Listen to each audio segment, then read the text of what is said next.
आए दिन जो हत्याएं हो रही हैं, रंगदारी हो रही है, लूटमार हो रहा है, अपहरण हो रहा है, डकैती हो रही है, उसके बारे में आप सब ने रिपोर्टिंग की और अधिकांश जगहों पर मैं खुद गया हूँ। हमारे पूर्व प्रत्याशी मनिहारी के अनिल उमराव जी, जो कि अनुसूचित जनजाति से आते थे, उनकी जिस तरीके से अपहरण कर 2 दिन तक, तो ये अपने में दर्शाता है कि भैया अपराध पर नियंत्रण बिहार सरकार पूरी तरीके से खो चुकी है।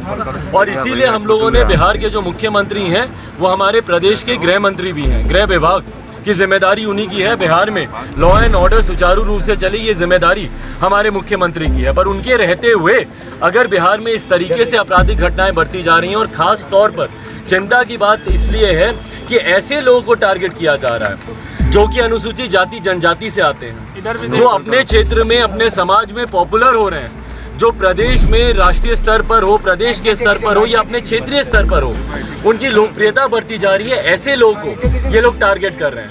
नमस्कार, आप देख रहे हैं रिपब्लिकन न्यूज ब्रजेश कुमार के साथ। अभी मैं राजभवन के पास हूँ और अभी से कुछ ही देर पहले ही लोजपा के राष्ट्रीय अध्यक्ष चिराग पासवान जी राज्यपाल से बात करके निकले हैं और क्या कुछ कहे हैं इस वीडियो में आप देखें।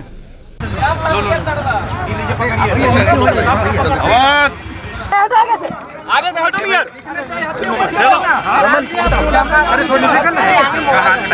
चलिए। अरे यार क्यों आ रहे हो बीच में यार? मुंह बेटिया नीचे करो। अरे यार हटो क्या हैप्पी लोगों पर करो ना। देखिए, आज लोक जनशक्ति पार्टी का एक प्रतिनिधि मंडल, जिसमें मैं, मेरे साथ हमारे प्रदेश अध्यक्ष राजू तिवारी जी, हमारे संसदीय बोर्ड के बिहार प्रदेश अध्यक्ष उल्लास पांडे जी, हमारे बिहार के प्रधान महासचिव संजय पासवान जी, हमारे संगठन के महामंत्री संजय सिंह जी, हमारी लोक जनशक्ति पार्टी की वरिष्ठ नेत्री और जहानाबाद से पूर्व प्रत्याशी हमारी इंदु कश्यप जी, हम इस प्रतिनिधि मंडल ने महामहिम जी से मुलाकात की और साथ में हमारे तमाम और वरिष्ठ साथी और पदाधिकारी साथ में हैं। इस प्रतिनिधि मंडल ने महामहिम जी से मुलाकात की और मुलाकात का मुख्य उद्देश्य बिहार में जिस तरीके से अपराध चरम सीमा पर आ गया और कानून व्यवस्था पूरी तरीके से धराशायी हो गई है। और ये इन भारी शब्दों का प्रयोग मैं सिर्फ बोलने के लिए नहीं कर रहा हूँ, आप सबके कैमरे साक्षी हैं इस बात के। आप ही वो हैं लोकतंत्र का भैया, आप लोग चौथा स्तंभ है और आप ही लोग हैं जिन्होंने निरंतरता में बिहार में बढ़ते हुए अपराध को लेकर अपनी खबरों को बेबाकी से मजबूती से रखा है। आए दिन जो हत्याएं हो रही हैं, रंगदारी हो रही है, लूटमार हो रहा है, अपहरण हो रहा है, डकैती हो रही है, उसके बारे में आप सब ने रिपोर्टिंग की और अधिकांश जगहों पर मैं खुद गया हूँ।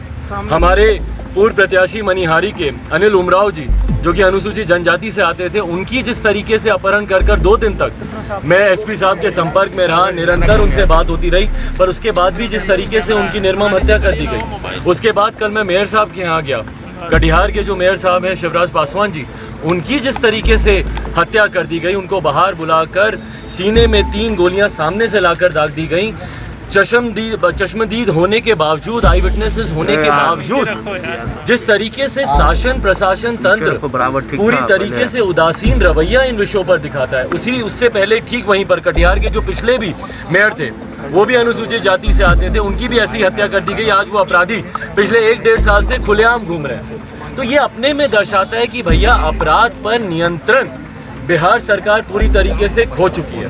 और इसीलिए हम लोगों ने बिहार के जो मुख्यमंत्री हैं वो हमारे प्रदेश के गृह मंत्री भी हैं। गृह विभाग की जिम्मेदारी उन्हीं की है। बिहार में लॉ एंड ऑर्डर सुचारू रूप से चले, ये जिम्मेदारी हमारे मुख्यमंत्री की है। पर उनके रहते हुए अगर बिहार में इस तरीके से आपराधिक घटनाएं बढ़ती जा रही हैं, और ख़ास तौर पर चिंता की बात इसलिए है कि ऐसे लोगों को टारगेट किया जा रहा है जो कि अनुसूचित जाति जनजाति से आते हैं, जो अपने क्षेत्र में अपने समाज में पॉपुलर हो रहे हैं, जो प्रदेश में राष्ट्रीय स्तर पर हो, प्रदेश के स्तर पर हो या अपने क्षेत्रीय स्तर पर हो, उनकी लोकप्रियता बढ़ती जा रही है। ऐसे लोगों को ये लोग टारगेट कर रहे हैं। और ये मैं इस बात को ज़्यादा पुख्ता तरीके से इसलिए कह सकता हूं क्योंकि मेरा एक अपना अनुभव रहा है मुख्यमंत्री नीतीश कुमार जी के साथ में।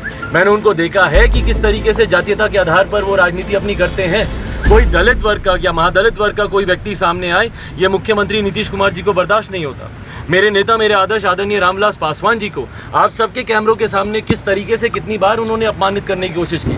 भाई, जब बिहार के गवर्नर फोन करके उनका हालचाल पूछ रहे थे, जब देश के राष्ट्रपति उनका हालचाल पूछ रहे थे, जब देश के प्रधानमंत्री हमारे नेता का हालचाल पूछ रहे थे, कोई सत्ता विपक्ष का चीफ मिनिस्टर ऐसा नहीं होगा जिन्होंने फोन करके उनका हालचाल नहीं पूछा। वहीं जब आप लोगों ने मुख्यमंत्री जी से पूछा कि भैया उनका स्वास्थ्य कैसा है, तो छूटते ही बोलते हैं अच्छा हमको तो मालूम ही नहीं। तो जिस प्रदेश के मुख्यमंत्री ने अनुसूचित जाति जनजाति के लोगों के साथ हमेशा भेदभाव किया हो, उनके साथ हमेशा बदले की भावना रखी हो और उनको टारगेट कर उनकी हत्या करवाई गई हो, उनके ऊपर आपराधिक असामाजिक तत्वों के द्वारा उनके ऊपर अटैक करवाया गया हो, इन तमाम चीज़ों की जानकारी हम लोगों ने आज मां महिम जी को दी है, उनके संज्ञान में दिया है। क्योंकि राज्य सरकार के ऊपर और मुख्यमंत्री जी के ऊपर से बिहारियों का विश्वास उठ गया है। भाई, मैं आशीर्वाद यात्रा पर हूँ और आप लोग मुझे टोकिए कि क्या मेरी आशीर्वाद यात्रा में क्या जन समर्थन नहीं आ रहा, क्या अपार जन सैलाब नहीं आ रहा। बोलिए कि मैं जहाँ जा रहा हूँ उस जिले में मुझे समर्थन नहीं मिल रहा। जो समर्थन मिल रहा है उसके साथ मुख्यमंत्री नीतीश कुमार जी और मौजूदा बिहार की सरकार के खिलाफ एक आक्रोश भी देखने को मिल रहा है।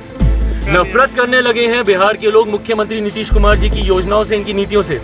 इन्होंने ही कहा था ना अनुसूचित जाति जनजाति के लिए कि भैया अगर वहां पर कोई हत्या होगी किसी दलित परिवार में तो उनके आश्रितों को सरकारी नौकरी दी जाएगी। पहली बात तो हम लोग को इस बात का भी एतराज था, हम लोग को चिंता थी इस बात की कि भैया आपने हत्या की बात की है, कहीं ऐसा ना हो कि कोई दूसरी भावना के तहत हत्या बढ़ने लग जाए बिहार में, जो कि देखने को भी मिल रहा है कि भाई हत्या बढ़ी है। पर उसके बाद क्या आपने उनके आश्रितों को नौकरी दी? सिर्फ ये जो आप झूठे बहाने जो आप देते हैं चुनाव के वक्त, पूछिए ना मुख्यमंत्री नीतीश कुमार जी को, भाई जहाँ पे हत्या हो रही है, नालंदा में 2 युवक लड़कों को गला रेत कर उनकी हत्या कर दी गई, जहाँ मैं जा रहा हूँ डीएमएसपी से मैं बात करता हूँ, बोलते हैं कि भैया हमारे पास कोई नोटिफिकेशन नहीं आया इनको। तो जो आप समाज को ठगने का काम कर रहे हैं, खासतौर पर दलित, महादलित और अनुसूचित जनजाति के लोगों को जो आप ठगने का काम कर रहे हैं, उसके खिलाफ मुख्यमंत्री जी की तमाम इन झूठे वादों के खिलाफ, उनकी गिरती कानून व्यवस्था के खिलाफ हम लोगों ने मां महिम जी से मुलाकात की। गंभीरता से मैं धन्यवाद दूंगा मां महिम जी का कि जिस गंभीरता से उन्होंने हमारे हर एक प्रतिनिधि की बात को उन्होंने सुना और उसके बाद उन्होंने हम लोग को आश्वासन दिया है कि वो बात करेंगे इसके ऊपर, आगे इसको गंभीरता से लेंगे।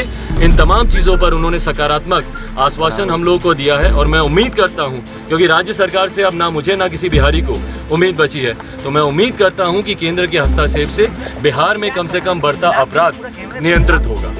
लालू यादव ने आपको आज नेता माना है, दिल्ली में उन्होंने कहा है कि चिराग पासवान ही नेता है, लीडर है। भाई, अगर मेरे अभिभावक अगर मुझे नेता मानते हैं तो मेरे लिए इससे बड़े गर्व की और क्या बात हो सकती है। मेरे पिताजी, मेरे नेता आदरणीय रामविलास पासवान जी के सहयोगी रहे हैं, साथी रहे हैं, दोनों की मित्रता अच्छी रही है एक लंबे समय तक। लालू जी ने, मेरे नेता आदरणीय रामविलास पासवान जी ने, दोनों ने साथ मिलकर काम किया है और अगर उनकी तरफ से अगर मुझे ऐसा प्रोत्साहित करने वाला अगर बयान आता है जिसमें वो मुझे नेता कहते हैं तो उसके लिए मैं उनका दिल से, हृदय से मैं उनका धन्यवाद। उन्होंने ये भी कहा है कि चिराग और तेजस्वी को साथ आ जाना चाहिए।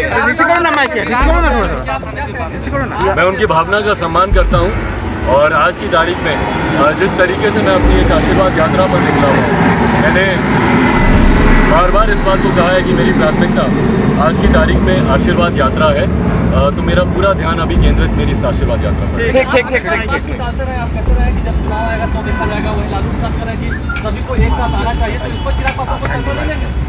जैसा मैंने कहा कि मैं उनकी भावना का सम्मान करता हूं, बट आज की तारीख में मेरी प्राथमिकता मेरे संगठन को मजबूत करना है और ये जो अपार जन समर्थन मिल रहा है, बहुत बड़ी जिम्मेदारी मेरे कंधों के ऊपर है कि इतने युवा, इतनी बड़ी संख्या में युवा, महिलाएं आप देखेंगे जिस भारी संख्या में इस यात्रा में सम्मिलित हो रही हैं, अपना आशीर्वाद दे रही हैं, तो पहले उनकी बेहतरी के लिए, आने वाला समय उनके लिए बेहतर हो, मेरे युवाओं साथियों का पलायन रुके, जिस तरीके से STET के छात्रों के ऊपर हो या दरोगा अभ्यर्थियों के ऊपर हो, उनमें जिस तरीके से अनियमितता बढ़ती जा रही है, उनको जिस तरीके से परेशानियों का सामना करना पड़ रहा है, उनकी मैं आवाज़ बन सकूं, मेरी प्राथमिकता